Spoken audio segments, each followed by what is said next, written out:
E se a gente lesse o livro de Gênesis não só como uma história de como tudo começou, mas como um verdadeiro manual para a nossa própria vida?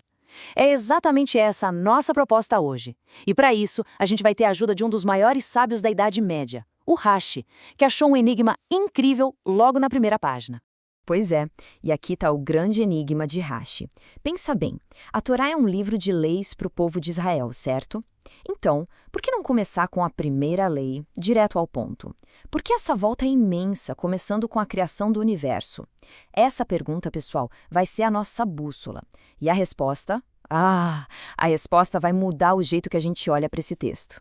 E o nosso guia nessa jornada é Rashi, um sábio francês que viveu lá no século XI. Mas olha, ele não era um simples historiador, não. Ele era um verdadeiro detetive do texto. O negócio dele não era só contar a história, mas decifrar por que ela é contada daquele jeito específico, encontrando um sentido em cada vírgula. Para a gente conseguir decifrar esse enigma, primeiro a gente precisa conhecer as ferramentas do Rashi. Ele usa basicamente duas chaves de leitura que são essenciais para abrir as camadas mais fundas do texto. A primeira chave é o Peshat. É o básico, o pé no chão, o que as palavras querem dizer no seu sentido literal, gramatical. Simples assim. A segunda chave é o Midrash. Essa entra em campo quando o sentido literal cria uma certa estranheza, deixa uma pergunta no ar. E é importante entender, Midrash não é fantasia, é a ferramenta que o Rashi usa para, digamos, assentar o texto, para resolver a questão e extrair dali uma lição bem mais profunda. O próprio Rashi nos diz qual é a dele. Ele não sai usando o Midrash à torto e à direito. Ele usa de forma cirúrgica para resolver um problema no texto, para fazer tudo se encaixar. O objetivo final é sempre o mesmo: clareza e significado. Então, bora lá. Vamos pegar essas chaves e tentar resolver o nosso enigma, começando exatamente por onde a Torá começa. E aqui vem a primeira grande pista do Rashi. A Torá começa com a criação para afirmar uma verdade que é a base de tudo. O mundo tem um dono. Se um dia as nações acusassem o povo de Israel de ter roubado a terra, a resposta não seria militar ou política, seria teológica. O Criador do mundo tem todo o direito de entregá-lo a quem ele quiser. A legitimidade não vem da força humana, mas da soberania de Deus. Olha só que genial como o Rashi transforma algo abstrato numa coisa que a gente consegue sentir. Quando o texto diz que a Terra era tohu vavohu, sem forma e vazia, Rashi explica que isso não é só um caos físico, é um estado que deixa a gente perplexo, espantado. Ele traduz a cosmologia em uma experiência humana. Vamos avançar um pouquinho para ver como essa ideia se desenrola. Com o mundo criado, Rashi vai investigar o papel especial da humanidade nisso tudo e os perigos que vêm junto com essa posição.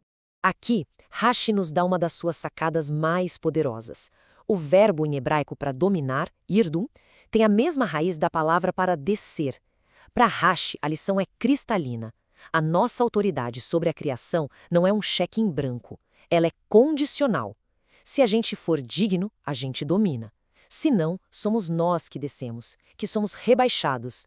E até a linguagem do texto vira uma lição de ética. Quando Deus diz, façamos o homem, no plural, Rashi para e pergunta, peraí, façamos? Com quem ele está falando?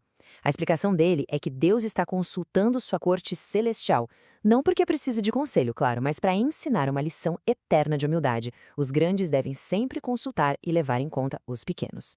Agora, Rashi faz uma análise psicológica brilhante da primeira transgressão. O mandamento original era simples, não coma. Mas a mulher adiciona uma cerca de proteção, uma camada extra, e nem toquem. A serpente, que não é boba, enxerga ali a oportunidade perfeita. Ela empurra contra a árvore. E o que acontece? Nada. Tocar não deu em nada. Com isso, a serpente acaba de implodir a credibilidade da proibição inteira. O mandamento original, de repente, já não parece tão grave assim. E daqui Rashi tira uma regra espiritual valiosíssima. Quem acrescenta a palavra divina pode, na verdade, estar diminuindo sua força. Ao tentar reforçar um mandamento com as nossas próprias regras, a gente pode acabar criando justamente a brecha que leva à sua quebra. O excesso de zelo pode ser o caminho para a ruína. Ok, vamos juntar todas as peças do quebra-cabeça. Afinal de contas, qual é a resposta para o enigma de Rashi? E mais importante, por que isso ainda faz sentido hoje?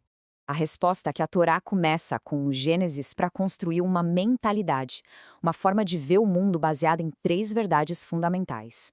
Primeiro, o mundo não é nosso, ele tem um dono e uma ordem moral. Segundo, A humanidade não é um acidente cósmico, ela tem dignidade e uma missão. E terceiro, o pecado não é um simples erro, é a quebra de um limite que corrói tudo ao redor. É por isso que tudo isso é tão relevante. Na leitura de Rashi, Gênesis deixa de ser só uma história sobre o passado. Ele se transforma num projeto para o presente, um guia prático para uma vida com consciência, baseada em humildade, em propósito e, o que é crucial, em autocontrole. E isso nos deixa com uma pergunta para pensar. A análise de Rashi nos mostra que a grande desordem do mundo começou com a quebra de um único e simples limite. Isso nos força a refletir. Na nossa vida, na nossa sociedade, que limites que antes eram sagrados, nós estamos hoje testando, renegociando ou até mesmo apagando de vez? E quais serão as consequências?